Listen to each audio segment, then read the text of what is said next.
So we're going to add conditions, and I will say, so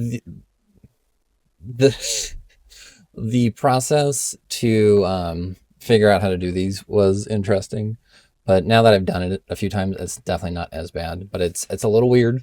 So if you're not very comfortable with configurable joins, it is a little weird. Like full disclosure, that is kind of a thing. So we're just going to join to a person. If this was an application scoped event, you would join to application first. And you're going to want this person scope. You could probably also do form now. Is there a reason why I didn't do forms? I'm just going to do check-in. I think I'll probably do just check-in. I won't do parking. And then if you have additional instructions from like parking to check-in, you can just build that as well. So we're just going to coalesce this. And if our check-in is just by default,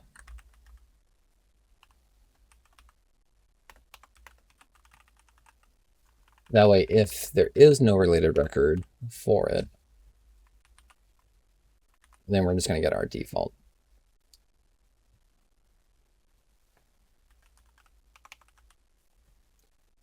So we're going to join to the form. Okay, I think we might be back. I think, possibly. Okay, sorry about that, folks. So we're going to be joining to our form.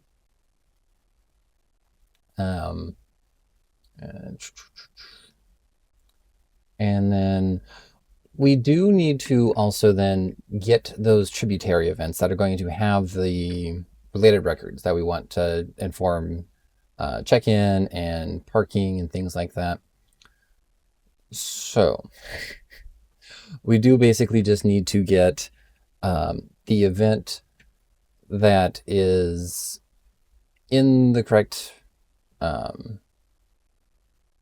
template that is going to be whatever it is that so in this case, it's going to be the information session that we're putting those check-in instructions in. But if you're adding things like a running tour, then you need a separate join to the specific event to get those related records. So we're just going to be doing that check-in and parking piece tonight, though. So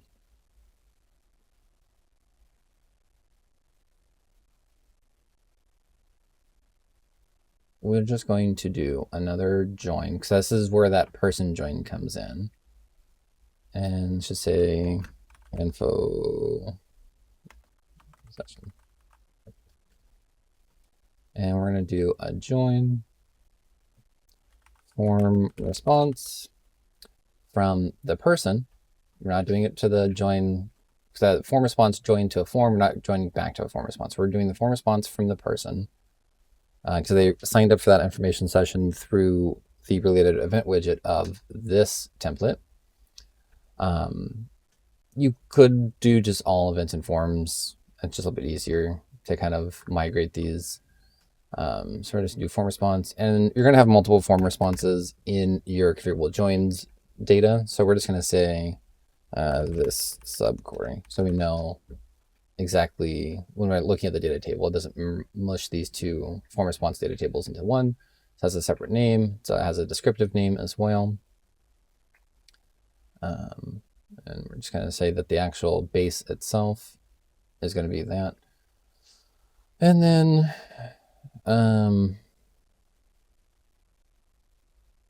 yeah, we're going to just do another join to the form from, so we do have this separated up here, so we're going to do join, and we're going to name this one as well, this subquery.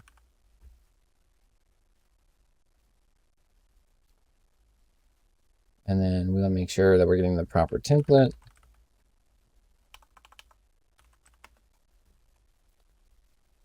The subquery, and it's information session. Oop. And then the student could, in theory, be registered for 2 across different days. So we want to make sure that we're also doing a comparison to make sure that the dates of these two events are the same. So we're going to say campus visit equals info session.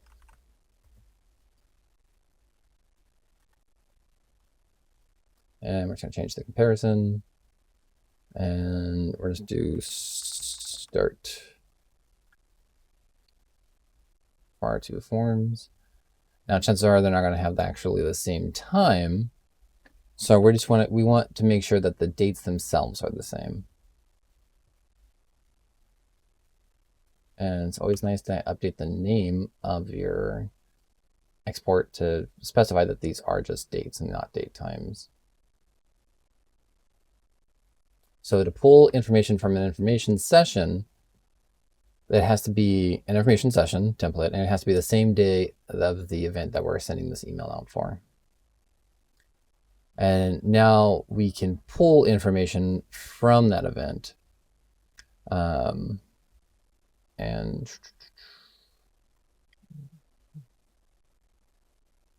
we could run a sort on that, though.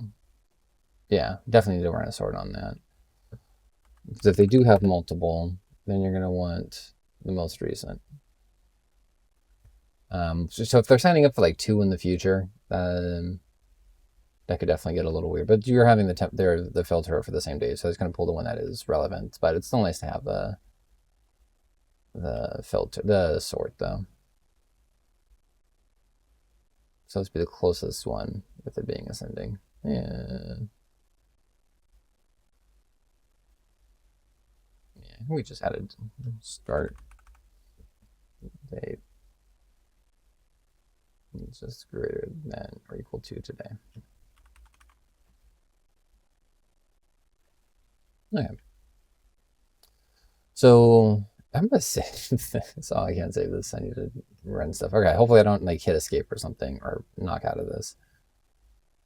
So we have our information session, and we're gonna add another join. I'm just gonna get the form of that information session response.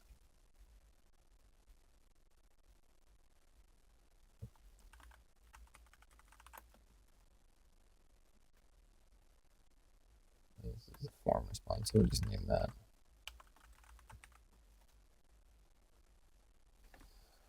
So we are reaching out to the information session that was, if they signed up for one through this event, basically that one. And now we also need to join to the related records that are associated with that information session. So we're going to do another subquery join here. And we're just going to call this related record data set row info check-in. And I'm just going to join related records dataset row. And we're going to do that to the information session, not the form that not the umbrella that we're sending the communication out for, but that information session that's going to have those related records that inform things like this. So, so we're going to join to that. And make that our base. And again, you can have limited filters. So we're going to do a partial match because the event might have multiple related records to it. So we just want the related record that is check-in. Did I use a capitalized on that? I did use a capitalized, okay.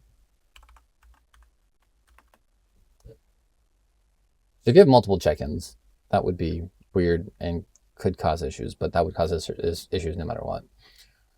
So we have our check-in here, and we're going to save. And we also want, we'll add our, yeah, we're not going to add parking. You can add parking if you want to just kind of make a copy of this, or if, again, you want to have that check-in, parking, cross-tab of instructions, which is helpful if you have a large campus or complicated, like this is how you get from this parking to this check-in, but we're not gonna do that right now. we just want this check-in name.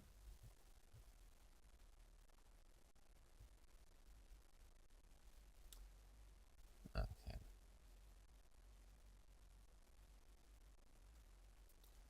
And so this would get you that check-in piece. If you want to, so maybe you were doing a running tour, you could have a separate deliver that's sending like the waiver and those kind of further instructions. You could do those kinds of pieces here as well. And let's just give this what the content block name is going to expect. Because again, labeling, categorizing your calls into the content block are going to be very helpful if you do a lot of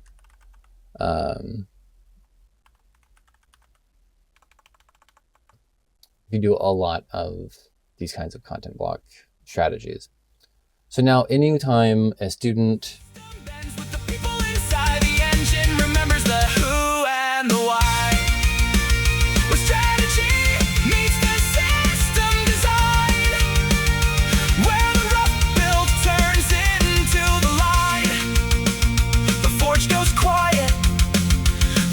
remain. Rare keeps working after the flame.